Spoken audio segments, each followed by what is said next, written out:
Hello అండి, welcome back to our channel Hari Pooji diaries. ఈరోజు మన మొదటి వీడియోలో చక్కెర పార గోధుమ పిండితో బిస్కెట్స్ ఎట్లా ప్రిపేర్ చేసుకోవాలో ఈ వీడియోలో మీకు చెప్తానమాట. నేను చెప్పిన కొలతల ప్రకారం చేసుకుంటే బిస్కెట్స్ చాలా యమ్మీగా ఉంటాయి. ముందుగా ఒక బౌల్లో 1/2 కప్ ఆఫ్ వాటర్, షుగర్, గీ వేసుకొని షుగర్ కరిగిపోయేంత వరకు మనం వాటర్ని బాగా మిక్స్ చేసుకోవాలన్నమాట. షుగర్ కరిగిపోయింది అనుకున్నాక గోధుమ పిండి ఉంటుంది కదా, అది నేను ఇక్కడ 2.5 తీసుకున్నాను.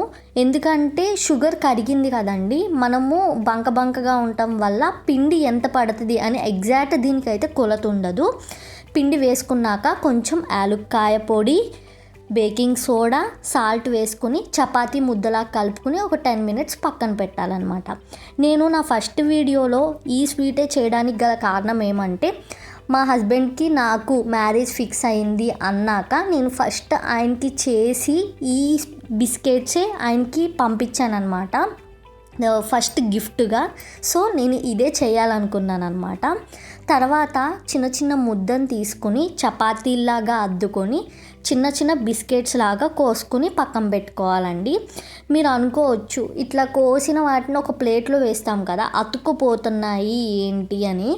ఏం కాదండి, ఇప్పుడు మనం కోసిన వాటిని చాక్తో ఇట్లా అంటే ఈజీగా వచ్చేస్తే, ప్లస్ ప్లేట్లో వేసాక ఇవి అతుక్కున్నా పర్లేదండి, ఎందుకంటే నూనెలో వేసాక ఇవి ఏటికవి విడుచుకుపోయి ఒకదానికొకటి సంబంధం లేక మొత్తం ఇలా విడివిడిగా అయిపోతాయి అన్నమాట.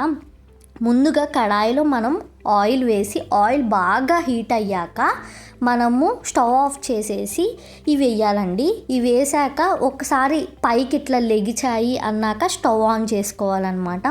ఇవి మొత్తం బ్రౌన్ వచ్చేదాకా కాదు, లైట్ బ్రౌనిష్ కలర్ రాగానే మనం తీసేయాలి. ఎందుకంటే బయటికి తీసాక ఇంకా ఇవి రంగు వస్తాయి అన్నమాట. అంతే, ఇంకా వీడియో. Thank you.